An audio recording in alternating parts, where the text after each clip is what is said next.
Bismillahirrahmanirrahim. Assalamualaikum warahmatullahi wabarakatuh. Dalam pembahasan kali ini kita akan membahas tentang Al-Quran Surat Al-Imran ayat 190 dan 191. Ayat ini berkaitan erat dengan bagaimana kita dituntut oleh Allah Subhanahu wa Ta'ala melalui firman-Nya.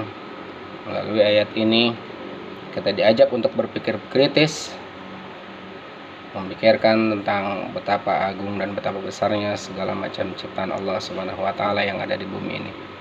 Terlebih dahulu mari sama-sama kita bacakan ayat dari Al-Quran Surat Al-Imran ayat 190 dan 191 ini. A'udzubillahi minasyaitonirrajim. Bismillahirrahmanirrahim. Inna fi khalqis samawati wal ard wa ikhtilafil laili wan nahari la ayatin liulil albab alladzina yadhkuruna Allaha qiyaman wa qu'udan wa 'ala junubihim wa yatafakkaruna fi khalqis samawati wal ard Rabbana ma khalaqta hadza batila subhanaka faqina adzabannar. Artinya, sesungguhnya dalam penciptaan langit dan bumi dan pergantian malam dan siang terdapat tanda-tanda kebesaran Allah bagi orang-orang yang berakal, yaitu orang-orang yang senantiasa mengingat Allah dalam keadaan berdiri, duduk, dan berbaring, dan memikirkan penciptaan langit dan bumi. Seraya berkata, "Ya Tuhan kami, tidaklah Engkau menciptakan semua ini dengan sia-sia. Maha suci Engkau, lindungilah kami dari siksa api neraka."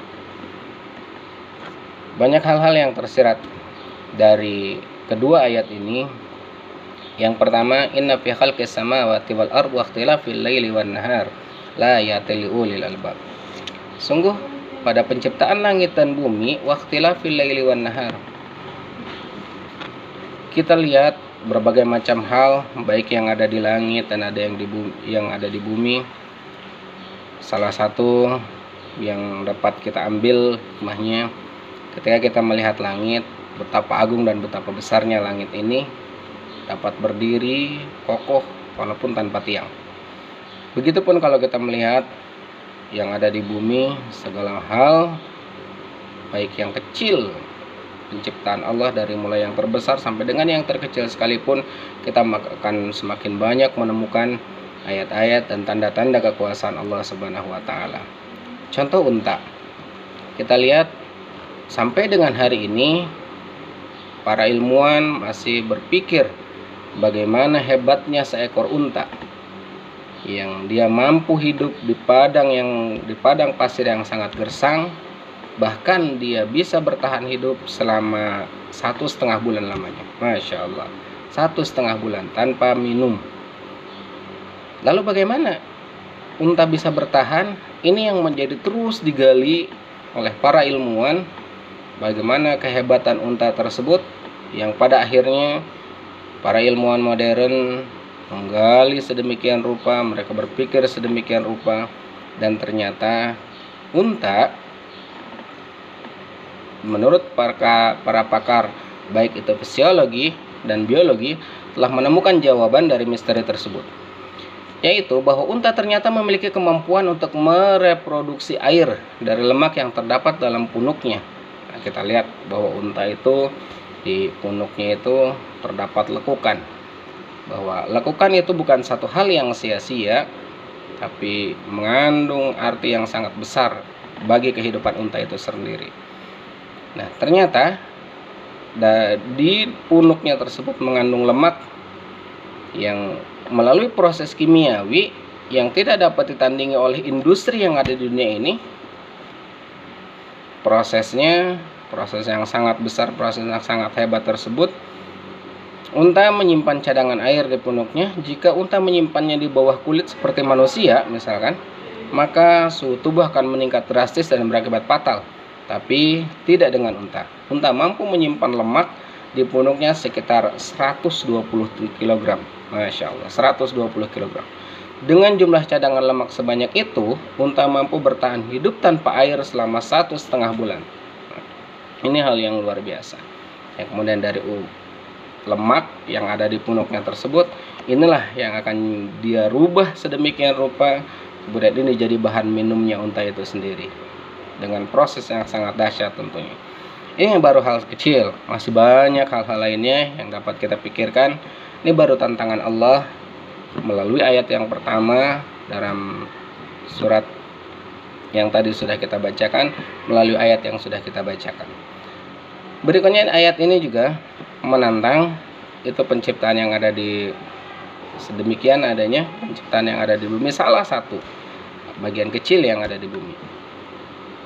Kelanjutan dari ayatnya, kita juga ditantang untuk memikirkan bagaimana perubahan yang terjadi, perubahan yang ada pada pergantian siang dan malam. Ini juga bukan fenomena yang biasa, tapi merupakan satu fenomena yang luar biasa. Bagaimana siang dan malam itu terjadi, ini erat kaitannya dengan peredaran matahari, peredaran bumi terhadap matahari. Peredaran bumi mengelilingi matahari inilah yang kemudian menyebabkan terjadinya perubahan siang dan malam, bahkan terjadinya perubahan iklim dan lain-lain. Kemudian yang menjadi tantangan, siapa yang ditantang oleh Allah? Ini semua bagi tanda untuk siapa? La ayatil liulil albab. Ayat ini menjelaskan ini akan menjadi tanda bagi orang-orang yang berpikir. Lalu siapa yang dimaksud orang-orang yang berpikir tersebut? Nah, tentunya inilah orang yang berpikir itu. Apakah kita termasuk ke dalam orang-orang yang berpikir tersebut? Tentu harus. Bahkan kita harus terus berusaha untuk memikirkan betapa besarnya ciptaan Allah pada penciptaan langit dan bumi, pergantian siang dan malam. Dan yang dimaksud ayat ini tentu lebih spesifiknya para ilmuwan, para peneliti yang mereka terus demikian rupa berusaha menggali dan terus menggali betapa hebatnya kebesaran Allah yang ada di bumi ini. Asbabun nuzul dari ayat ini, sebab kenapa ayat ini kemudian Allah turunkan, pada satu ketika Nabi ditantang oleh orang-orang kafir waktu itu yang masih ada di Mekah dan Madinah. Mereka bertanya kepada Rasulullah, "Ya Rasulullah, jika Nabi Musa punya kehebatan, tongkatnya bisa berubah menjadi ular, tangannya dimasukkan ke dalam kantong berubah mengeluarkan listrik, menyala, bahkan Nabi Musa bisa membelah lautan dengan tongkatnya, begitupun kehebatan Nabi Isa, mujizat Nabi Isa di mana Nabi Isa bisa menghidupkan orang yang mati." Maka Rasulullah ditanya, "Lalu apa kehebatanmu, apa mujizatmu?" Dalam keadaan ditanya demikian, Rasulullah diam.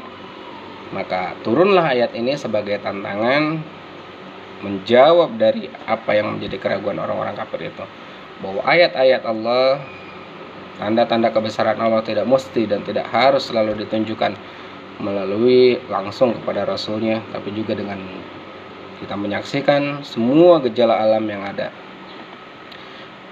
Yang berikutnya, tatkala ayat ini turun juga, di satu malam Rasulullah didatangi malaikat Jibril, yang mana malaikat Jibril turun membawa ayat ini. Rasulullah menangis ketika ayat ini turun, sampai dalam tangisannya menjelang pagi, selesai mengumandangkan azan, Bilal menghampiri Rasulullah SAW pada saat itu di rumah beliau, dan Bilal mendapati Rasulullah dalam keadaan menangis. Sampai Bilal bertanya, "Ya Rasulullah, apa yang membuat Anda menangis? Engkau sudah dijamin masuk surga, dosa-dosamu juga sudah diampuni, tapi kenapa engkau masih harus menangis sampai keadaanmu seperti ini adanya?" Rasulullah menjawab, "Apakah tidak boleh aku menjadi orang-orang yang termasuk orang-orang yang bersyukur?" Jadi tangisan Rasulullah bukan hanya takut kepada dosa-dosanya, tapi juga karena Rasulullah ingin dicatat sebagai orang-orang yang bersyukur. Dan ketika ayat ini turun, Rasulullah jelaskan kepada Bilal bahwa merugilah orang-orang yang membaca ayat ini tapi tidak memikirkan bagaimana betapa hebatnya kebesaran Allah yang ada di bumi ini, jika mereka enggan, tidak mau berpikir tentang kuasa Allah yang ada di bumi ini. Masih banyak hal yang bisa kita renungkan, bahkan proses terjadinya bumi ini. Banyak para ilmuwan sudah mengungkapkan dengan berbagai macam teorinya, yang tentunya teori itu lurus dan sejalan dengan ayat-ayat Al-Quran. Satu hal kecil misalkan yang kita lihat ketika terjadinya petir, menurut para ilmuwan Itu adalah satu proses di mana terjadinya gesekan arus listrik sehingga terjadilah petir yang kita lihat kimilaunya ketika akan menjelang hujan biasanya. Maha besar Allah dengan segala macam ciptaannya. Begitupun hal yang kecil. Innallaha la yastahi ayadriba masalan ma ba'udatan fama fawqaha. Allah juga tidak segan menciptakan seumpama perumpamaan nyamuk. Kalau kita berpikir secara kasar, tentu kita akan berprotes. Kita akan memproses, untuk apa Allah menciptakan nyamuk yang keadaannya justru mengganggu manusia. Tapi tidak demikian adanya. Bagi orang-orang yang beriman, mereka yang bisa mengambil hikmahnya. Yang dimaksud pada ayat ini yang menjadi ulil albab, orang yang berpikir tidak hanya berpikir secara kasar, tapi juga mampu memikirkan hikmah dari setiap apa yang ada di bumi ini. Ternyata nyamuk itu juga keberadaannya salah satu hal kecil yang bisa kita ambil. Nyamuk yang kecil bisa terbang, tapi kemudian menjadi makanan dari cicak yang tidak dapat terbang. Masya Allah, di sini kuasa Allah.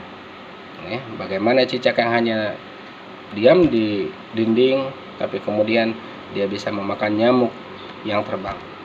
Sebanyak hal-hal lainnya. Ini salah satu contoh kecil bagaimana Allah mengatur sedemikian rupa. Juga nyamuk juga menjadi makanan selain bagi cicak. Juga nyamuk juga menjadi makanan bagi katak. Katak juga sama, tidak dapat terbang.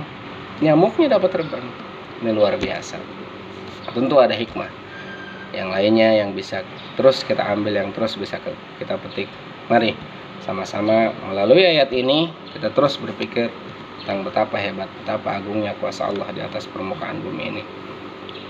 Ayat berikutnya, kita juga dianjurkan untuk alladzina yazkurunallaha qiyaman wa qu'udan wa ala junubihim. Kita terus ketika kita memikirkan alam semesta, jangan larut sedemikian rupa, tapi kembalikan betapa hebatnya alam semesta ini. Tentu yang jauh lebih hebat adalah yang menciptakan alam semesta ini. Maka kita harus terus mengingat Allah, baik dalam keadaan berdiri, dalam keadaan duduk, maupun dalam keadaan berbaring. Wa yatafakkaruna fi khalqis samawati wal ardh rabbana ma khalaqta hadza batila. Ini yang harus kita ucapkan. Rabbana, wahai Tuhan kami, Engkau tidak menciptakan semua ini sia-sia. Satu hal kecil sekalipun. Kita tahu contoh tadi yang kita ambil, nyamuk. Berapa banyak orang-orang yang kemudian dibuat kaya dengan adanya nyamuk. Contoh pabrik baygon, pabrik sovel, dan lain-lain. Jadi Allah tidak ada menciptakan satu makhluk pun sekecil apapun yang ada di dunia ini kemudian menjadi sia-sia. Subhanallah, subhanaka. Ayat ini ditutup dengan kalimat subhanaka faqina adzabannar. Maha besar Allah, maha suci Allah, dan kita selalu berlindung kepada Allah. Mudah-mudahan Allah menjauhkan kita dari siksa api neraka. Baiklah anak-anakku, ini hal yang dapat saya jelaskan dalam kesempatan pembelajaran kita kali ini, yakni Al-Quran Surat Al-Imran ayat 190 dan 191. Kita akan jumpa lagi di lain waktu dan kesempatan, pada ayat yang lain, pada pembelajaran yang lain. Kurang dan lebihnya mohon dimaafkan. Terakhir saya mengajak, mari terus kita berpikir betapa hebat dan agungnya kuasa Allah Subhanahu wa taala. Kita akhiri pembelajaran kali ini dengan mengucap hamdalah, alhamdulillahirabbil alamin. Wallahu muwaffiq ila aqwamit thariq. Wassalamualaikum warahmatullahi wabarakatuh.